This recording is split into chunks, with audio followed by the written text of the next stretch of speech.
I was abandoned, and I just wanted to erase that from my life story. At some point, I just had a realization that part is also me. It's what like complete my identity. My earliest memory, I was always with my brother. Like I always held his hand, and for some reason, I was always crying next to him. Well, I later learned that I was living in an orphanage. I first learned that my situation was a lot different from other children when I went to elementary school. I think I was in 5th grade or 6th grade. Like 국장님 pulled me down and we started talking about YANA and like this family in New Jersey. This 집사님 went to Harvard, MIT, works at Wall Street, and she asked me if I wanted to go to America. Of course I said yes.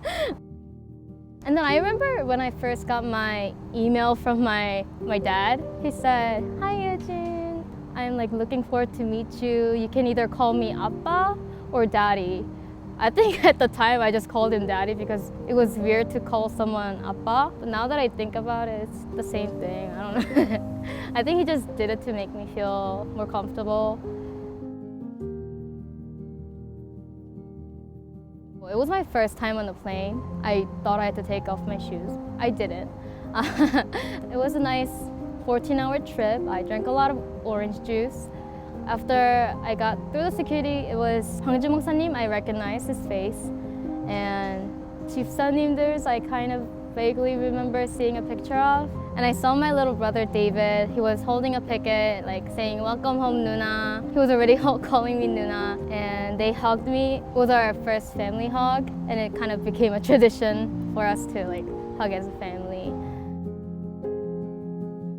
I think I had pictured a little girl at the airport. She held out her hand for a shake, and I drew her to myself and hugged her. Realized it was a big girl. Everything started from that. We went through years of getting used to each other, and after 10 years, I think we can safely say that we have come to a place where we are, in fact, real family. The most important thing I wanted to do for her was to help her feel proud of who she is, confident about herself. For example, she wanted to hide the fact that she had lived in an orphanage and came to us when she was 12. I told her that there was nothing shameful about that. After years of talking about things like that and helping her deal with her background, I think we got to a point where she in fact is comfortable with herself in her skin. I think that's the biggest achievement from this relationship. After 2 weeks into my new American life, I finally started to realize my life has just changed upside down. I was scared because I didn't speak English at all, only knew alphabet. How are you? I'm fine, thank you. That was it. But at the same time, I was excited for what my life was to become, surrounded by my family. So my parents and my brother decided that I should not speak Korean in the house. I'm a talkative person, so the first 2 weeks, I just didn't speak, and it just felt so frustrated and so 답답해. I just started speaking like my broken English with my family. And it went on for 2 to 3 years, and it just became easier for me to just express what I was feeling. Sometimes it was harsh, but I did say whatever I needed to in English. They really taught me how to digest information and make it really into my own knowledge. I got into Case Western Reserve University in Ohio. At the time of filling out financial aid application, it took me back a second because I had to explain my different situation about my upbringing, and I had to talk about my birth parents and how I was abandoned and they would not be able to contribute any financially.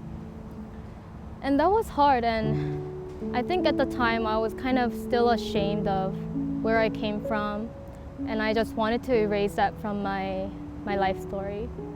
But after a year has passed, I had readjusted to my new life at Case Western. I started thinking about my identity. Whenever I meet new people, I would have to kind of brush off on my past And it just felt so incomplete talking about my past. At some point, I just had a realization that that part is also me. It's what like completes my identity. So I started to feel more comfortable sharing about my background. Of course, that change was due to my loving family that welcomed me, and they made sure that I belonged in this family. This was a home that I could always come back to. I'm currently finishing my senior year at Case Western Reserve University with my nursing degree, and I'm also finishing my senior practicum at Cleveland Clinic Medical ICU. In the future, I hope to become a critical care nurse practitioner.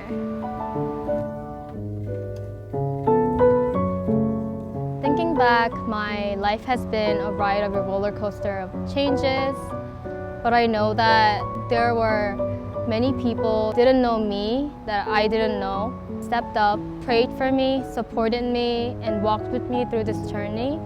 And they have contributed to shaping me the person that I am today.